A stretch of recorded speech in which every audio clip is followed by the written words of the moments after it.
this priceless treasure. It is indeed a big book.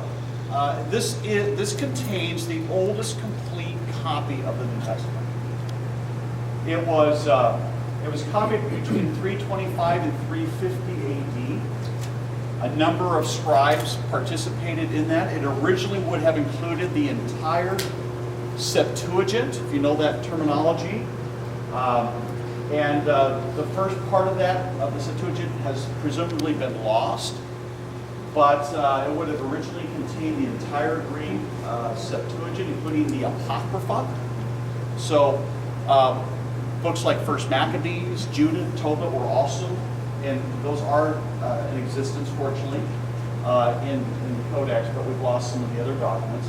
And then the New Testament is completely contained. We do have earlier fragments of the New Testament, but we don't have a complete copy. This is the oldest complete copy of the New Testament in existence.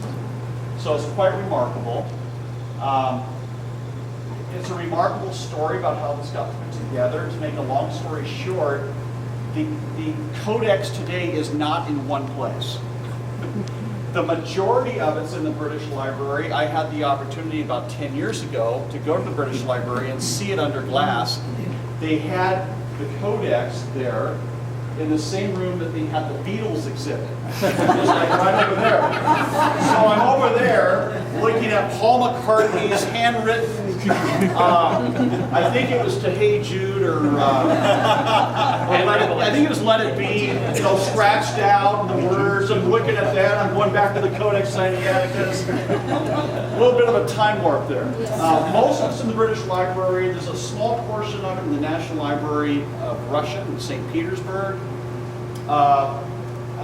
There's a portion of it at the University of Leipzig, and then there's some leaves of the Codex that's still at the monastery of St. Catherine on the Sinai Peninsula.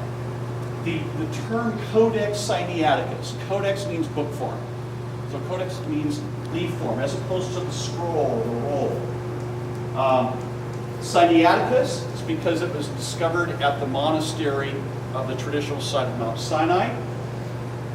There's a long story with that, but it involves a German biblical scholar by the name of Constantine von Tischendorf. And to this day, there's some controversy about how he acquired the majority of the Codex.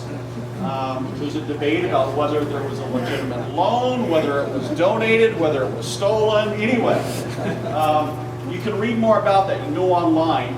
But there's a project that was started in 2005 between the four institutions, and for the first time the complete codex was put together in its final form, and you can access that online. Just go to sinaiticus.org, and they have the complete thing. And Hendrickson Publisher then based this on that digital reconstruction. So we have everything we know exists right now about Codex right here under this beautiful piece of glass. Why is it important? And by the way, this is about 95% of the size. This is as large as they could go and still produce it by machine. So it's about 5% smaller, Robin, than the one I saw in the British Library. It's still a little bit bigger. There was some thought that this was originally produced by Eusebius for for 50 copies of the cathedrals in Constantinople, but I'm not sure to what extent that's actually agreed to by new scholars today. The reason why this is important for us is in the area of textual criticism, in addition to bookmaking, textual criticism. What is that? Are New Testaments produced by copies and copies and copies of manuscripts? We do not have the originals of any biblical document. So we have to rely on manuscripts.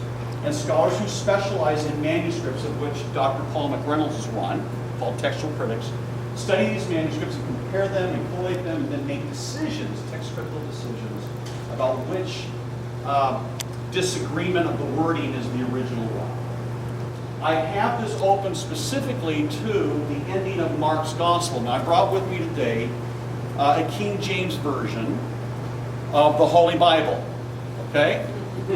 And in Mark chapter 16, We're told, after the women go to the tomb and say nothing to anyone, for they were afraid. Then it goes on to say, and I'll just read a quick portion of it. Now when he rose early on the first day of the week, he appeared first to Mary Magdalene, out of whom he had cast 7 demons. She went and told those who had been with him, and they mourned and wept. And then it goes on. Then it says, later he appeared to the 11 as they sat at the table. He rebuked their unbelief and hardness of heart, because they did not believe those who had seen him after he had risen from the dead. He said to them, go into all the world and preach the gospel to every creature. Now, people of the Restoration Movement like the next verse. He who believes and is baptized will be saved. He who does not believe will be condemned. Then the next verse, we in the Restoration Movement have not always appreciated. These signs will follow those who believe. In my name they will cast out demons. They will speak with new tongues. They will take up serpents, and if they drink anything deadly, it will by no means hurt them. They will lay hands over the sick, and they will recover. And that's part of what we call the longer ending of Mark's Gospel. It's in the King James Bible, baby. That's where it is. If you check your New International Version, however, if you check your New Revised Standard Version, or your ESV, you will find that it's either not there or it's set off in italics, and you'll note the footnote that it's not in our most ancient manuscripts. Guess what? You can look at it after we conclude here. This was the page to which the Bible was opened in the British Library. And sure enough, the final word of Mark is the word gar, for, and there's nothing after that. You can see the column is blank. Codex Sinaiticus, our oldest complete copy of the New Testament, does not have those verses that I just read. No, they're not there. So, Codex Sinaiticus is one of the earliest witnesses we have, and it helps textual scholars make many text critical decisions, and that's why, for me, why it's important. And I will in the future look forward to bringing students up here and showing them. Look, here's Codex Sinaiticus, verses 9 through 20 of Mark, missing. So it's a remarkable.